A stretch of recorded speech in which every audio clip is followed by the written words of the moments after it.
It's very wrong step माही। तुमने घर से भागकर बहुत गलत कदम उठाया है। तुम्हें पता है माही, औरत के लिए बाहर की खुशियों से चार दीवारी के दुख ही बेहतर होते हैं। मैं मजबूर थी निकत। तुम मेरी कॉलेज फ्रेंड हो ना, प्लीज प्लीज मेरी हेल्प करो प्लीज। तुम क्या समझती हो आतिफ तुम्हारे साथ सिंसियर है? मुझे खुद से भी ज्यादा भरोसा है आतिफ पे। तुमने उसे बताया कि तुम लाहौर आ गई हो? मैंने कॉल की थी। मैंने उसे बताया था कि मैं स्टेशन पे हूँ, पर वहां पे मेरे बाबा और उनके कुछ लोग मुझे ढूंढ रहे थे, इसलिए मैं रिक्शा पकड़ के सीधी तुम्हारे पास आ गई। शायद आतिफ मुझे ढूंढ रहा होगा। तुम उसे कॉल करो और उसे बताओ कि तुम मेरे पास हो। फोन तो मैं घर बुलाई हूँ। एक काम करो, मेरे फोन से कर लो कॉल।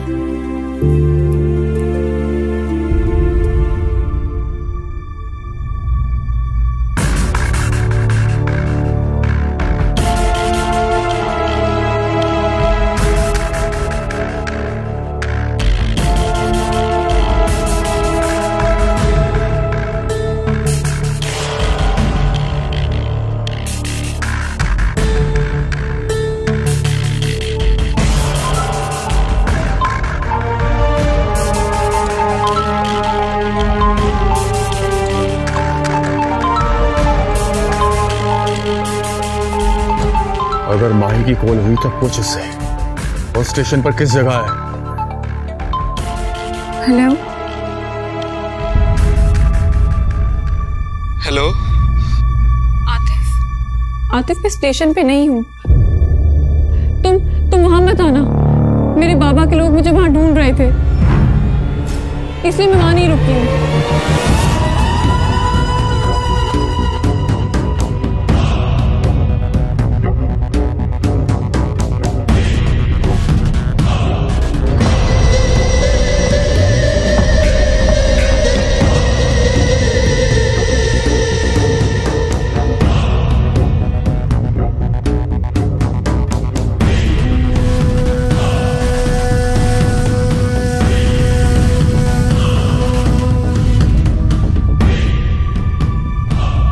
ये कुछ पता है माही के बारे में?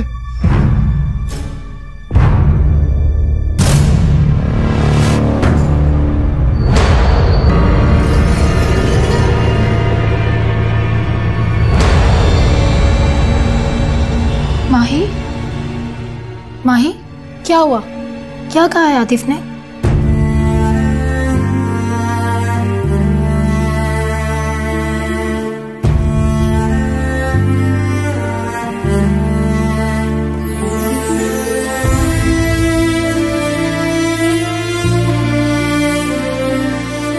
माही कुछ बताओ तो सही, क्या कहा है आतिफ ने?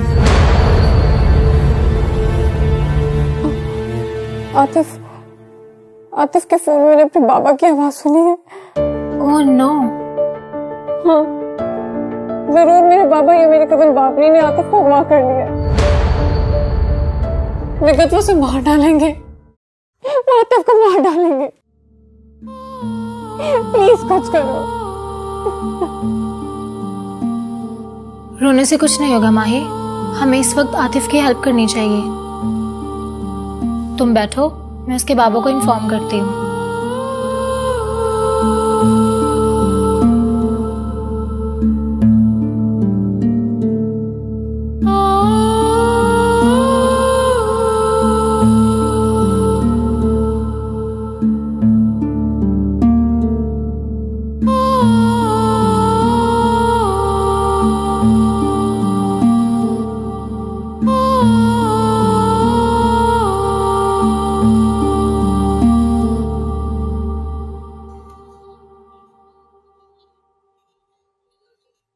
आतिफ आए?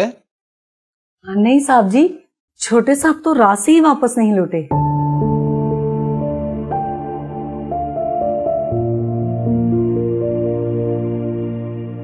साहब जी आपके लिए खाना लगाऊं? नहीं मुझे भूख नहीं है। जी अच्छा।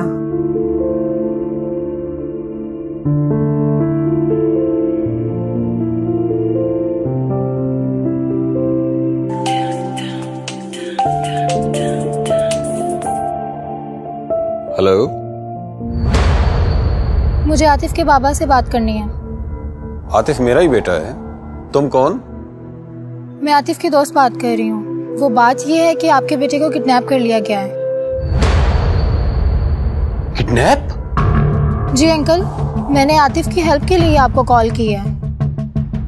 आप अपने बेटे को बचा सकते हैं तो बचा लें। वो इस वक्त नवाबगढ़ के मालिक नवाब फखरुद्दीन की कैद में है। नवाब फखरुद्दीन?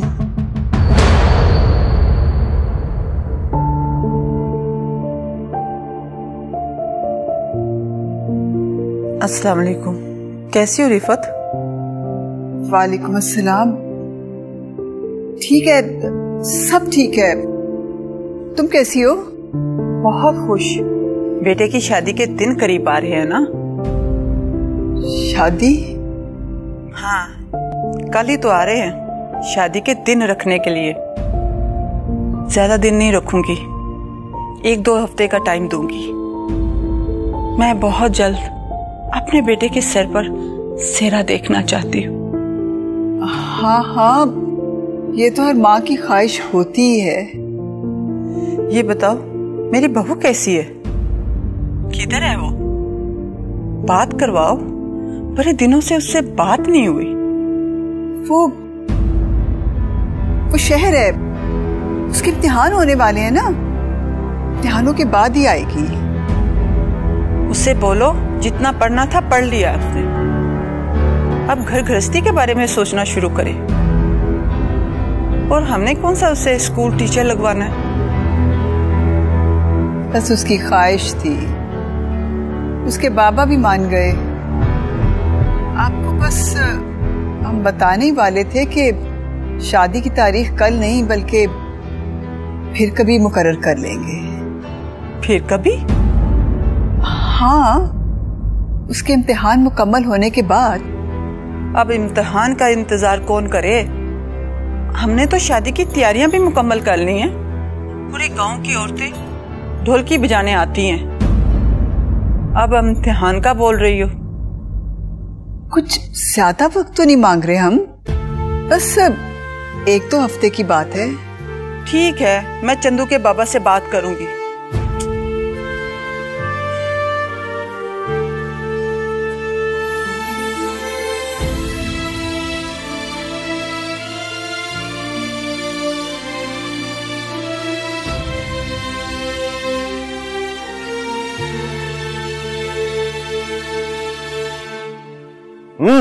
नहीं बनूंगा, मैं दूल्हा बनूंगा। अभी बना, दूल्हा बना, चल। आप दूल्हा बनेंगे शादी वाले दिन? दूल्हा बनूंगा तो शादी होगी, बनूंगा। क्या शोर मचा रखा है? सरकार छोटे सरकार कह रहे हैं आज ही दूल्हा बनना है। बाबा साहब पहले दूल्हा बनना है। आप बनोगे? कब? बहुत जल्द। पक्का? पक्का। Thank you.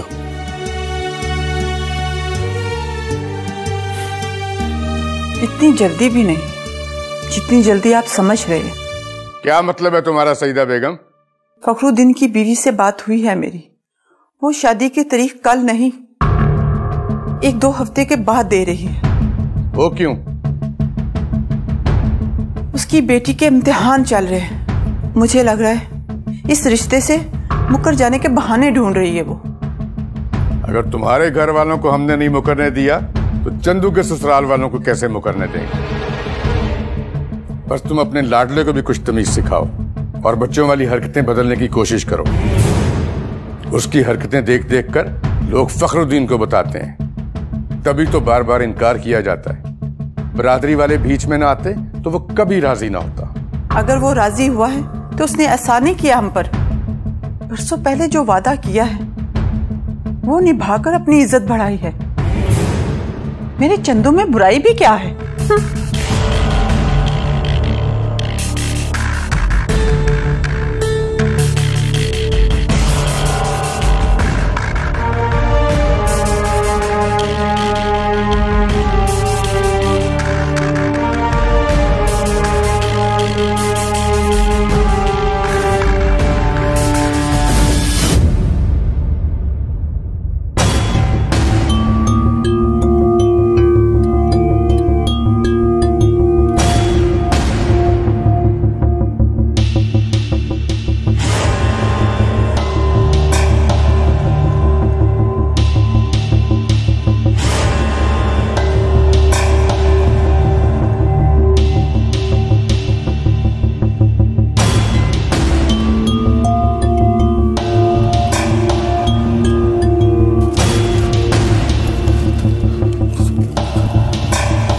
ये तो खोदी हुई ताजा मिट्टी लग रही है। हाँ, शाबाश, बिल्कुल सही आइडिया लगाया तुमने। खोदो इस जगह को, मुझे लगता है यहाँ पे ही लाश मिलेगी।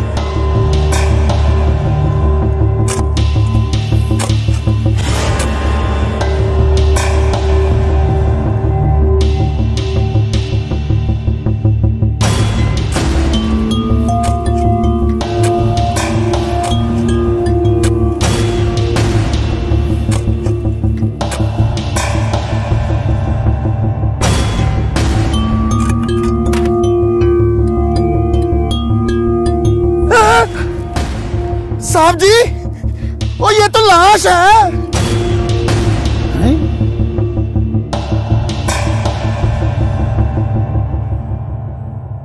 साहब जी, मेरी बहन की लाश।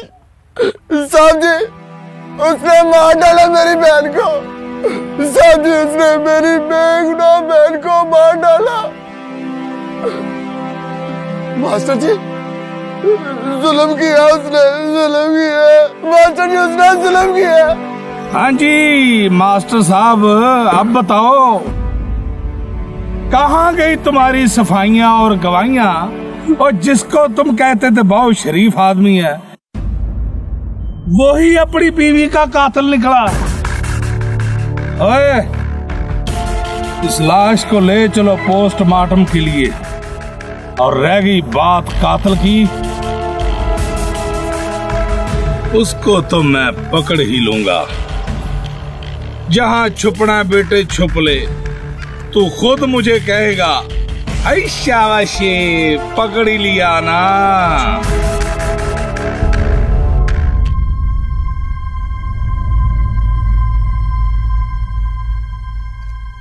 सिकंदर, दरवाजा खोल।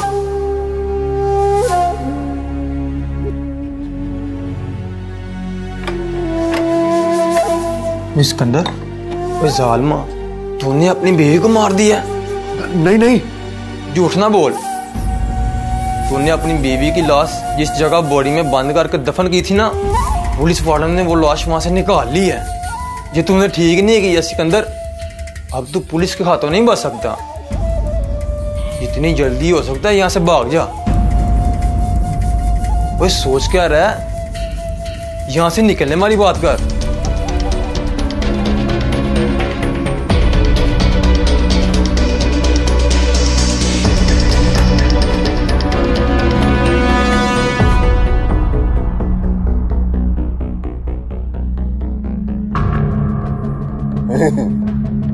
मुझे फखरुद्दीन की नीयत में खोट लगता है। मुझे भी यही लगता है, वो इम्तिहान वाली बात करके बदलने के बहाने ढूंढ रहे।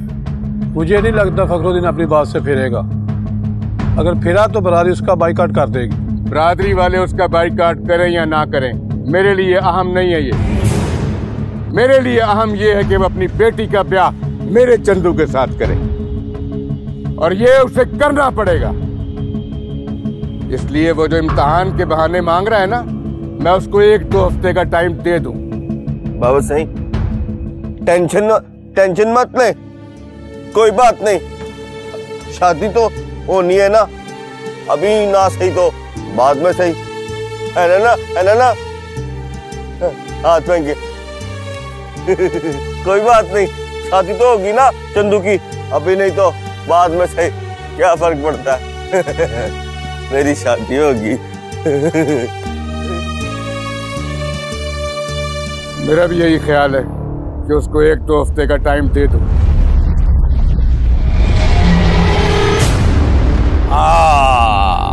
आई शाबाशी, आज तेरी मालिश का मजा आ रहा है।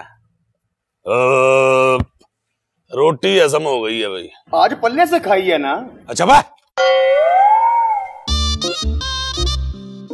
हाँ जी, तो आपका बच्चा अगवा हुआ है जी। तो आपको किसी पे शक है? शक?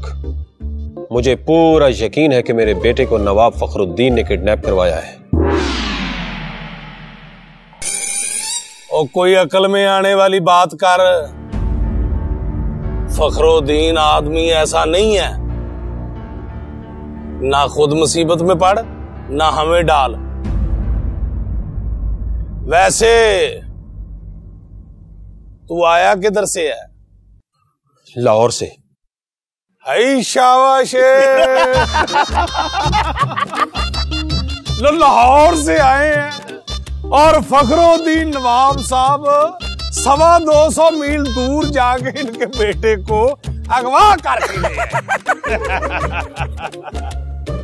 मैं उनको जाती तौर पे जानता हूं। वो यहाँ के नवाब हैं, नवाबगढ़ के नवाब हैं। और उनकी अप्रोच तुम्हारी सोच से भी ऊपर है। उन पे ये घटिया झूठा इल्जाम लगा के ना खुद मुश्किल में फंस, ना हमें डाल।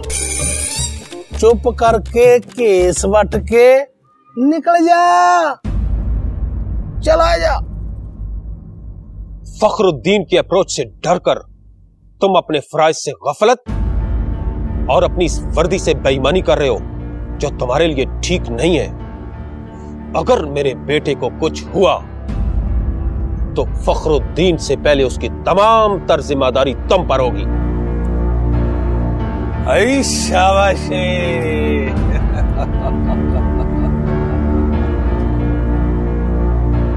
शाबाश भाई, शाबाश।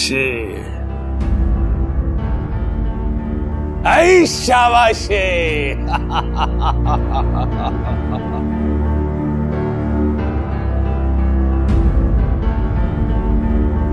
यानी तुम कानून के हाजिर ड्यूटी ऑफिसर को धमकी दे रहे हो?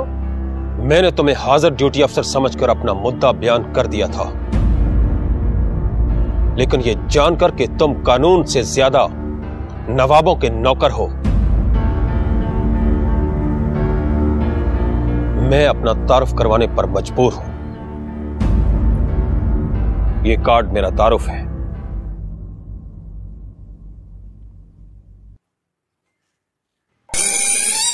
आईजी साहब? Yes, my best friend.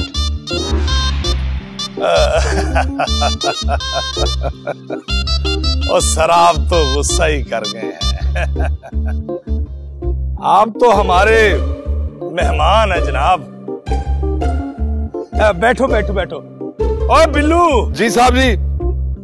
ओए जा, ओए साहब जी के लिए कोई बोतल शोतल लेके आ, कोई चाय लेके आ, कोई बिस्कुट, कोई फ्रूट। मैं अभी लेके आया साहब जी। जल्दी जा जनाब। थैंक यू, लेकिन जो मैंने कहा होगा जनाब, वही होगा जो आपने कह दिया, वैसे ही होगा। रिफत, ठीक है तुमने सजदा भाभी को 1-2 हफ्ते का बोल दिया है, लेकिन ये मत बोलना कि तुमने झूठ बोला है। सच बोलने से भी तो रुसवाई है ना। तुम्हारी लाडली जो रुसवाई हमें दे गई है, उस रुसवाई को हमारे झूठ बोलने से कब तक छुपाया जा सकेगा? बस 1-2 हफ्ते तक। उसके बाद क्या कहेंगे उन लोगों को?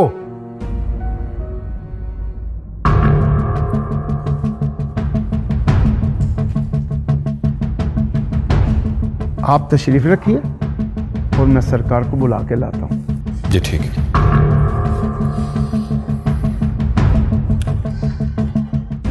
मुझे तो खुद बिल्कुल समझ नहीं आ रही कि क्या करूं। जिस बेटी को सारी जिंदगी सच बोलने का सबक सिखाती रही, उसके एक गलत कदम उठाने की वजह से झूठ बोलने पे मजबूर हो गए हैं। साहब जी, वो बाहर कोई आपको मिलने के लिए आया है। ठीक है।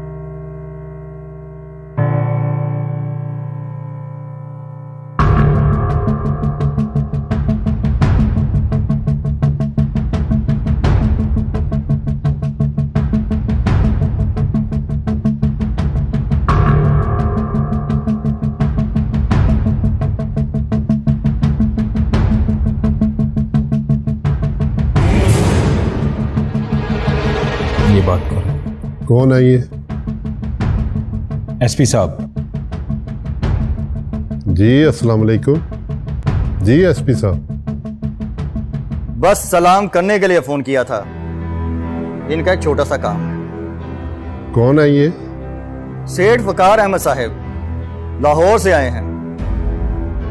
शहर में बड़े रख रखाव और ठाट बाट वाले लोग हैं।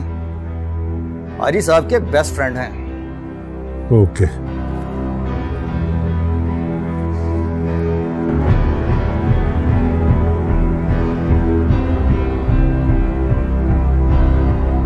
मुझे मालूम हुआ है कि मेरे बेटे आतिफ को आपने किडनैप किया है। अच्छा, हमारी गैरत और हमारी इज्जत का दुश्मन तुम्हारा बेटा है? जी हाँ, वो मेरा बेटा है। क्यों किडनैप किया आपने मेरे बेटे को? क्योंकि उसने मेरी बेटी को बहकाया है। उसी की शय पे मेरी बेटी घर की दहलीज पार कर गई है। मेरी इज्जत और मेरी आन और मेरी शान अपनी मोहब्बत के पांव थले रौंद के चली गई है। जब तक वो नहीं मिल जाती तब तक वो तेरा बेटा जिंदा रहेगा।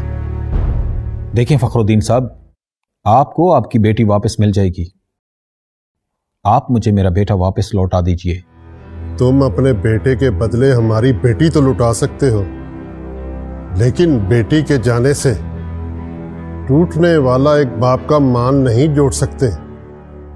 देखें फखरुद्दीन साहब, मैं जरूर एक बेटे का बाप हूं, लेकिन एक बेटी के बाप का दुख क्या होता है उसको मैं अच्छी तरह से समझता हूं। अगर मेरे बेटे को मार देने से आपका टूटा हुआ मान जुड़ सकता है तो मैं आपको अपने बेटे का खून माफ कर दूंगा। अब जबकि मुझे यकीन हो गया है कि मेरे बेटे को आप ही ने किडनैप किया है, तो मैं कानूनी चाराजोई कर सकता हूं, लेकिन मैं ऐसा करूंगा नहीं, क्योंकि अगर यह मामला कानून के हाथ में गया तो मेरे बेटे के साथ साथ आपकी भी बदनामी होगी, और मैं किसी भी कीमत पर आपकी और आपकी बेटी की बदनामी नहीं चाहूंगा। आप जो भी फैसला करेंगे वो मुझे मंजूर होगा। ठहरो बख्तू। जी सरकार। इनको साल ले जाओ और बाबरी से बोलो कि इनके बेटे को वापस कर दे। अच्छा जी। वकार अहमद, हम तुम्हारा बेटा छोड़ रहे हैं, उसके बदले हमें हमारी बेटी वापस चाहिए। देखें फखरुद्दीन साहब, आपने हमारी इज्जत की है, हम भी आपकी बेटी को इज्जत के साथ वापस लौटाएंगे।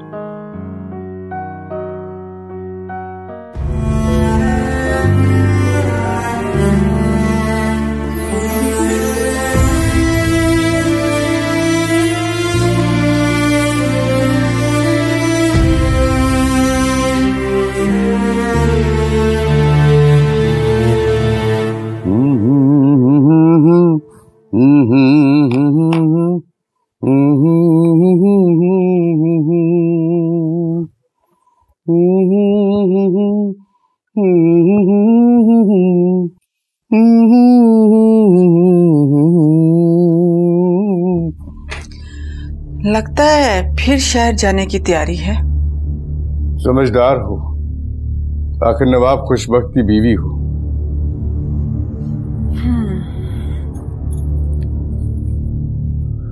आप जब शहर जाते हैं तो बस एक यही मान रह जाता है मेरे पास कि मैं नवाब खुशबख्त की बीवी हूं। लेकिन ये मान कभी कभी बहुत कमजोर पड़ने लगता है। अजीब से वसवसे ज़हन को घेर लेते हैं।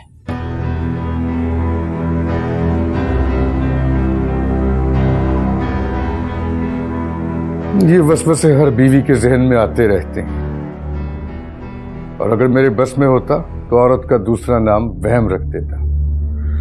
औरत का दूसरा नाम वहम नहीं, सब्र है। और औरत की इसी सिफ्त का नाजायज फायदा उठाते हैं मर्द लोग। तुम कहना क्या चाहती हो?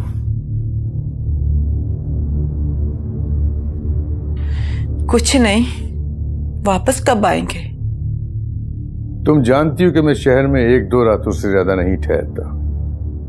वो 1-2 रातें सदियों की तरह होती हैं मेरे लिए। तुम्हारा क्या मतलब है कि हर वक्त तुम्हारे पास बैठा रहा करूं, सब काम काज छोड़कर? मैंने ये कब कहा है?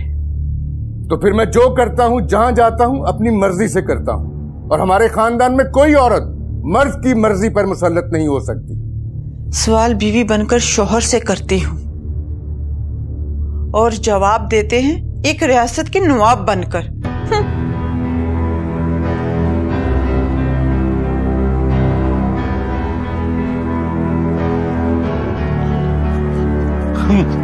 बाबू सही, वो मेरे घोड़े के लिए बिस्किट और कपड़े। अच्छा अच्छा, ला देंगे। आप चलो अपनी अम्मा के पास।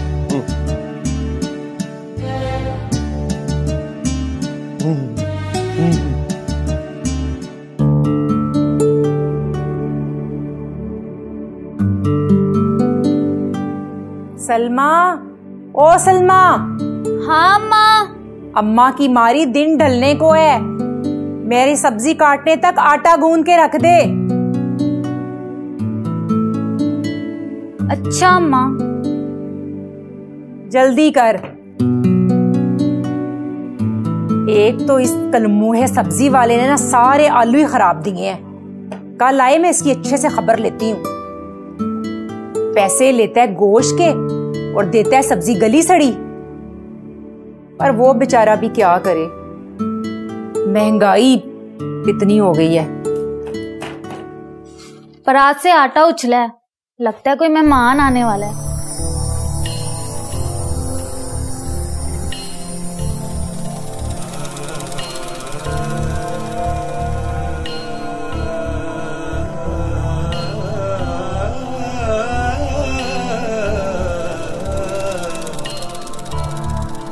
हाँ, मुझे लगता है वो शायद सकीना ही आने वाली है। एक तो इसने मेरी नाक में ना दम कर रखा है। क्यों? उसके बेटे का रिश्ता नहीं हुआ अभी तक? 20 रिश्ते दिखा चुकी हूँ मैं उसको। उसके तो नाक पे कोई रिश्ता बैठता ही नहीं है। कभी किसी के खानदान में नुक्स निकाल देती है, कभी किसी के माँ बाप में नुक्स निकाल देती है, कभी किसी लड़की में नुक्स निकाल देती है।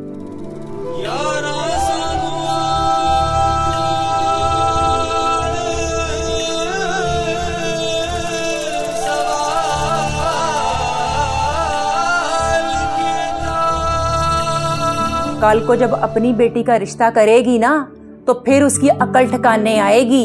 और तूने सुना है ना, जैसे को तैसा। छोड़ अम्मा, आजकल ऐसा ही होता है।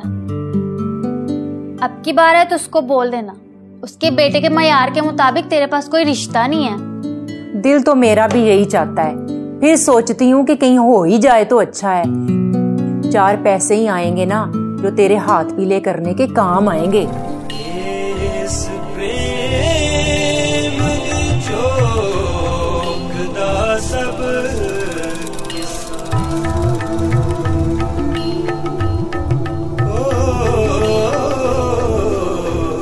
तेरा बाप तो इस दुनिया से चला गया, पर तेरे फर्ज की जिम्मेदारी मेरे कंधों पे छोड़ गया। तेरे फर्ज का कर्ज चुकाने के लिए शायद मैं अब तक जिंदा हूं। खैर छोड़, तू ये बता मुझे कि सारे घरों से कमेटी तो आ गई है ना? तकरीबन सब घरों से आ गई है, बस चाचा दारा, दूध वाला और हवलदार की बीवी नहीं देके गए। सवेरे जाऊंगी ना इन दोनों के घर, खूब बेइज्जती करके आऊंगी मैं इनकी। दरवाजे पे तो देख कौन आया है।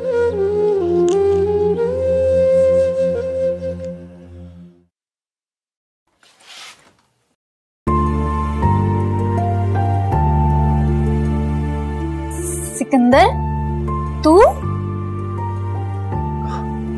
हाँ मैं। तू कैसी है? ठीक हूं मैं, और अम्मा भी ठीक है। अरे कौन है दरवाजे पे? किससे इतनी देर हो गई है बातें कर रही है? अम्मा तेरा भतीजा है। ये मजाक कर रही है क्या? नहीं अम्मा सच कह रही हूँ। आओ सिकंदर।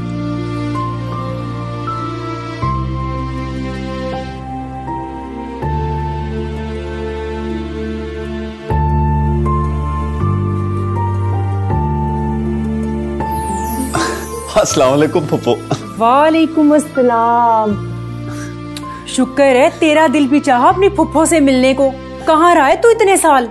फुप्पो अभी मैं बहुत थका हुआ हूँ, बाद में बताऊंगा ना आपको। तू खड़ी क्या मुंह देख रही है? जा जल्दी से हांडी रोटी पका। देखती नहीं कि कितने बरसों के बाद मेरे बेहश्ती भाई का बेटा आया है।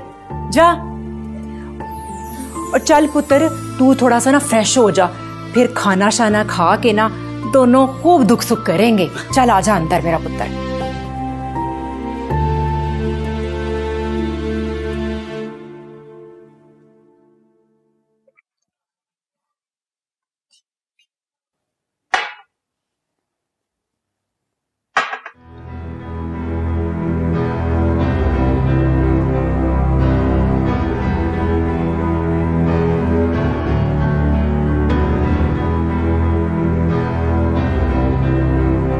अगर तुमने उनकी बेटी को वर्गलाया ना होता तो मैं नवाब फखरुद्दीन से तुम्हारे एक एक जख्म का बदला लेता।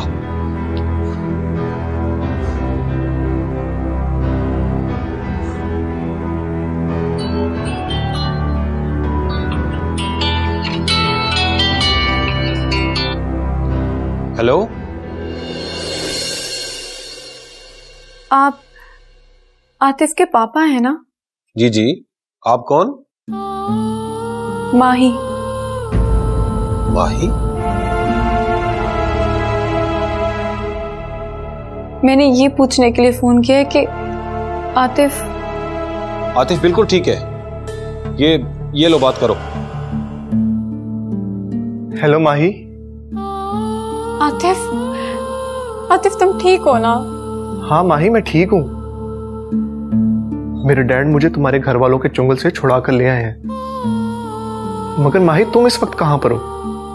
मैं अपनी दोस्त के घर हूँ और मुझे आपका पहले वाले घर का एड्रेस मालूम था और आपने बताया था ना कि आप लोग दूसरे घर में शिफ्ट हो गए हैं। अगर मुझे वहां का एड्रेस मालूम होता तो मैं आ जाती वहां। माही मैंने अपने डैड को भी तुम्हारे बारे में सब कुछ बता दिया और मैं तुम्हें भी पिन सेंड करता हूँ।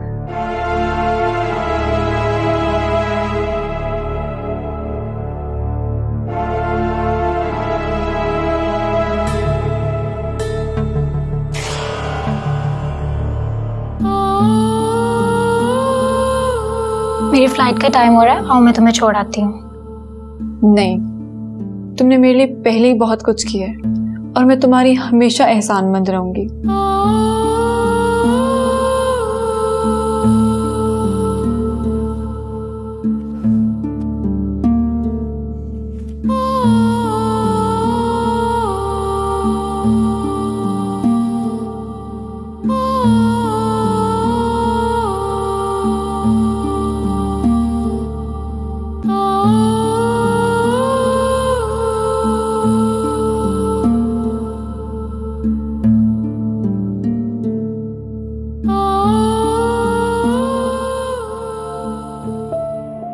सिकंदर पुत्र, तेरे आने से ना इस घर में बाहर सी आ गई है और मेरा बिश्ती भाई भी ना मुझसे बड़ा ही प्यार करता था। और तेरी अम्मा से शादी होने के बाद ना ऐसा ऐसा वो घर आना ही छोड़ गया। पता नहीं क्या जादू टूना किया उसने कि उसके पैर ही बांध दिए। अम्मा, मरने वालों से शिकवे शिकायतें नहीं किया करते। अरे अगर शिकवे शिकायतें होती तो मैं अपने भाई भाभी के लिए हर जुमेरात को खत्म थोड़ी ना दिलवाती। अम्मा, वो तो चले गए अब इस दुनिया से। सिकंदर से भी तो पूछ, इसको हमारी याद कैसे आ गई?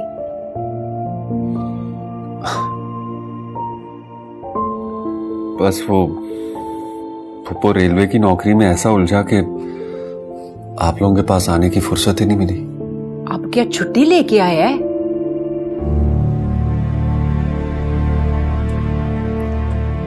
नहीं फुप्पो, हमेशा के लिए आ गया।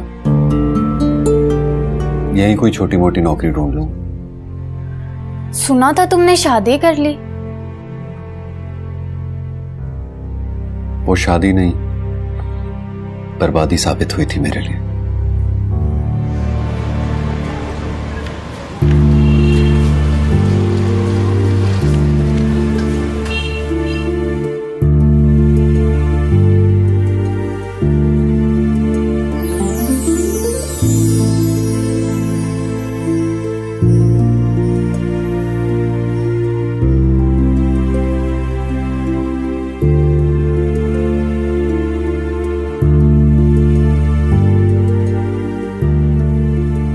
उसे फोन करके पूछो कि वो अभी तक आई क्यों नहीं है।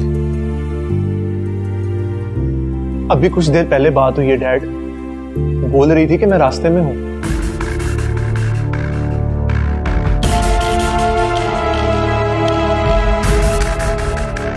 लेकिन उसके आने से पहले मेरी एक बात कान खोल कर सुन लो।